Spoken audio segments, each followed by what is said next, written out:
Spock and Bones, and the dude Atos like jumps into the time portal himself or whatever. Whatever. But they dip out before the planet's destroyed. And that's a really cool shot of the planet exploding. It wasn't cool in the 60s, obviously. Obviously, but the remastered version is pretty nice. Pretty nice. So farewell, Zarabeth. Good luck in caveman times. It sucks that she was sent back alone. Yeah, well, she was a traitor or whatever. Oh, that's right. Oh, yeah, I forgot about that. The warlord or whomever. So Turnabout Intruder. The last... Okay. Let's say this is Star Trek's final statement. So what's crazy is... Story by Gene Roddenberry. What's crazy... Was he going through a divorce or something? Maybe. Bad breakup. Now, if I read this correctly, apparently this was supposed to air, and the network cut into, preempted it for an announcement about Eisenhower's death. Dwight D. Eisenhower, former United States President of America. Yes. Of our country. Yes. The country that won World War II. And so he died, and they're like, we're not going to play Star Trek. And then it didn't air for 2 months. And then it came back in a completely different time slot. And this was the only first run episode that aired. So essentially, they aired every episode of season 3. So 23 episodes in a row. Yeah, and then took a 2-month break, and then aired this last episode. That is the worst. Well, I can see. I mean, they should have just not aired it at all. Yeah, I'll say that. Why not? They're just we forgot about it.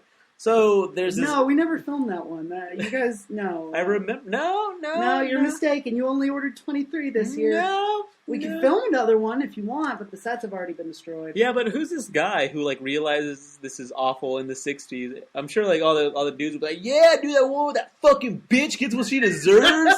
Yeah. This is the forward thinking. Trying to think of an analogy on Mad Men, but none of them really are with regards to women. No. Don Draper a little bit, in as much as he mentored Peggy Olson, but the way he treats his wives. Yeah, for sure. He's a complex character. He's a complex fellow. Yes. Complicated fellow. Likely to take a wife every couple of years. Every couple of years. So Dr. Janice Lester, she's sick or something, and Kirk shows up, and they apparently used to bone down, but it ended badly. Yeah. Which is probably why Kirk is always this I've been burned once, so I'm just gonna spread my seed around the galaxy and not bother. Space seed. So she's talking about how being a lady in the sausage fest right. Apparently, women aren't allowed to be captains. She said it's ambiguous, but the way she phrases it is your world of starship captains doesn't admit women, and he's like. Sorry for you. I don't think it's forbidden. I just think it's a boys' club. It's still a boys' club, even in the 23rd century. It hindered her advancement, and she was like, "Fuck it, I'm out." And she's does something else, and she's in bed acting all dying-y. Right, stuff. She's got radiation sickness or something. But it's a Foley. Yes. She pulls out a remote, a garage door opener or something, and zaps him. And zaps Kirk and freezes him, and in front of this hieroglyphic wall. And then she stands there too, and they switch bodies with a pink merge, Freaky Friday style. Freaky Friday, or what was the one with Dudley Moore and Kirk Cameron? Freaky Friday. The boy version. Fuck it. Who cares? Wacky Wednesday? I'm going to look it up. You keep talking. This is important. And I'm talking Freaky Friday, Lindsay Lohan, Jamie Lee Curtis version. Oh, the remake. Yeah. Not the amazing original. Whatever. The groundbreaking Turnabout Intruder-esque motion picture. So fake Kirk gets really killy with real Kirk. Yeah. Lays Kirk's in her body and she's in his body, and so Kirk's acting very flamboyant and effeminate kinda. Shatner got to play a lot of different characters over the run of this show. And he lays the woman body down and it's about to kill her, says this really just when I heard this I was just oh God! What does he say? I don't remember. He said, keep in mind that this is her. This is the her woman, as Kirk. Or as Kirk, and she's it's better to be dead than alone in the body of a woman. I remember that line. I remember that. Thank you for saving my water. There's some water that was about to be spilled. You can't get water out of anything. If it spills, it's over. You might as well just throw away whatever it got spilled on. I don't want to throw out this couch. But yeah, I remember I saw that and I heard it. I experienced it. Jesus. And I'm just like, wow, like fucking, like really, like seriously, like I'm getting myself like all worked up about it again. The first of many. Really, it's better to be dead than alone in the body of a woman. Like, so it's meaning like without a lover, without I don't know, I guess, or just being a woman, you might as well be dead. Like fuck it, fuck it, I'm done. So they're interrupted, and so fake Kirk beams everyone aboard and he gives control of treatment to real Kirk in the fake body. Right. Over to Dr. Coleman, who is in cahoots. Oh, like Father Like Son is the name of the Freaky Friday. It's got a rating of 4.8 on IMDb, so you know it's got to be pretty good. Out of 10? Out of 22. Oh, out of 22. Even worse. So anyway, you were saying Dr. Coleman is in cahoots. Right, he's in Janice. love with her. He's a cahooter. He's so under the sway of her feminine wiles that he's willing to commit any crime for her, including taking her out of her lady body, which he's in love with, and putting her into a dude body. Yeah. But he won't kill the lady body, even though she wants him to. But he helped kill everyone else. Like, they're mass murderers. Yeah, they killed a whole planet's worth of people. I mean, right? and they guised it under radiation poisoning. Right. So when they roll up, they're like, "Oh, all these people have died of radiation poisoning. I got it too." But none of them. We already buried them in a mass grave, so don't bother looking. So Coleman's all like, "How come you didn't kill Kirk?" I bet it's because your panties still get all wet for him, huh? And she's like, "No, it's not that. Blah blah. Whatever. Whatever. I hate his guts. I only want your peen." So, anyways, she's finally in charge of a starship, and Coleman can be a chief medical officer.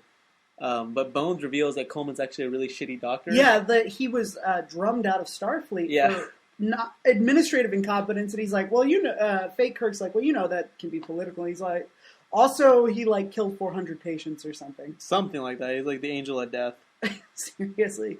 He's like the character Doug from Scrubs, who always killed his patients, and eventually they put him in the morgue.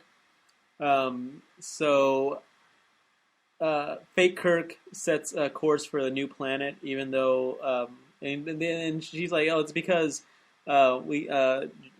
Janice can get treatment there. Right. And Spock's like, the place we were going has a better hospital. Right. A Starbase 2 is on the way to where we're going, and the planet you want to take us to has... It's fucking wackadoo. Yeah, it's very primitive in its medical facilities. And he's like, that shit ain't logical. Yeah. And raises his eyebrows furiously. Yeah, furiously. With great vigor. And Bones is like, I'm going to give you a medical examination. And fake Kirk is all like, you're an asshole! But whatever. So real Kirk in Janice's body wakes up, and Coleman's all like, "No country for old men," or something. I don't know why I wrote that. Yeah, I didn't get any "No Country for Old Men" vibe. So she's strapped down and tries to finagle a visit from Bones or Spock, and then she or whatever, I don't know, breaks like a glass tumbler. Like she has like a glass of water and breaks it. Well, it had the medicine, the treatment she was supposed to be drinking. That's right. The sedative. And like she was like, "It's okay, Nurse Chapel, I'll take it." Nurse Chapel's got brown hair. Got brown hair, looking nice. I like her as a brunette. Little number one action for those of you who've been with us since the beginning. She cuts herself free from the straps and like busts in on the Holy Trinity, and like fake Kirk like slaps the shit out. Well, like of her, gets right? like really like dominating, like walks towards her, and like just the way it's shot, like she like this is the storytellers showing what a woman thinks a man should be like. Pretty much, yeah. And then like judo chops her unconscious, and then goes, she's dangerous. She could have killed us all. Could have killed us all. You got to isolate her.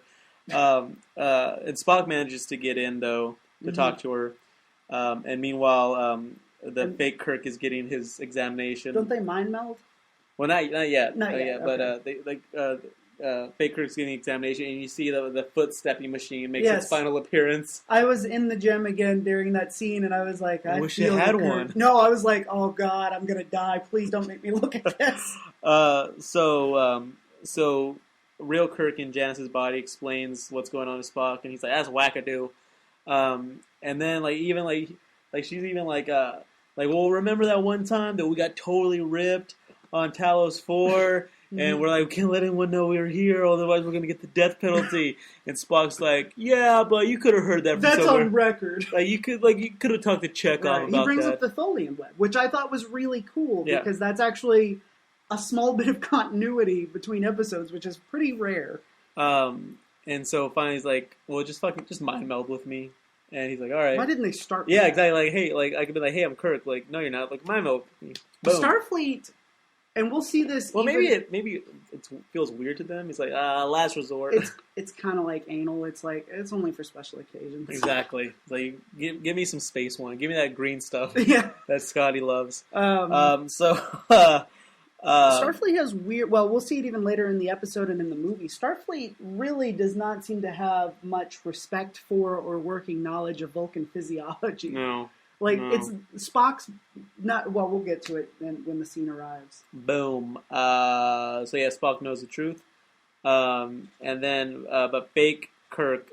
Ferk catches real Kirk... Key-Rock, trying to escape, and then orders a court-martial for mutiny, right then and there. He's sassy about it. He walks up and then he's like, "What the fuck is going on?" Blah, blah. Court-martial. Yeah, and then walks over to the Enterprise intercom and is like, "Attention, all people on board. Guess the fuck what? Spock will be there's a court-martial in about for being an asshole. 5 minutes for being an asshole. Y'all want to come on by?" We'll be serving mint juleps. Brewed up by our own Dr. McCoy. He's like, damn it. I can't turn down a mint julep invitation.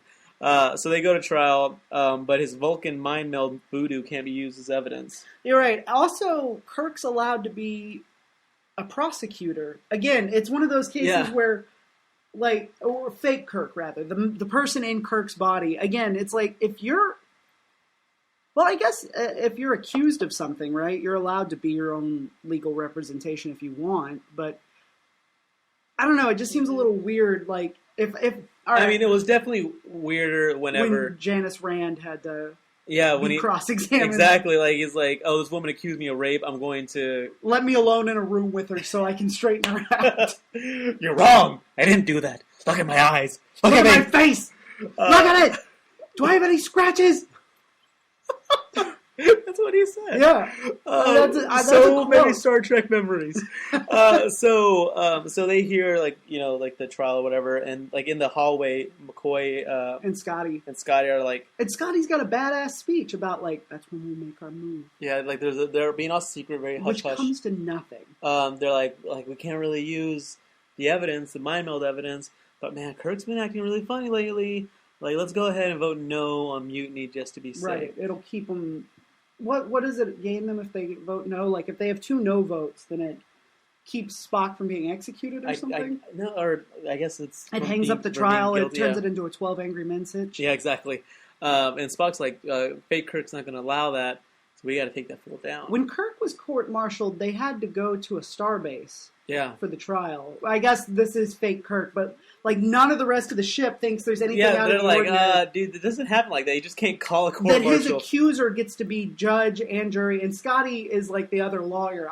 He's an engineer. He's not a lawyer. Well, I guess because he doesn't have any books. In the hierarchy, whatever. It doesn't make a lick of goddamn sense within Starfleet law.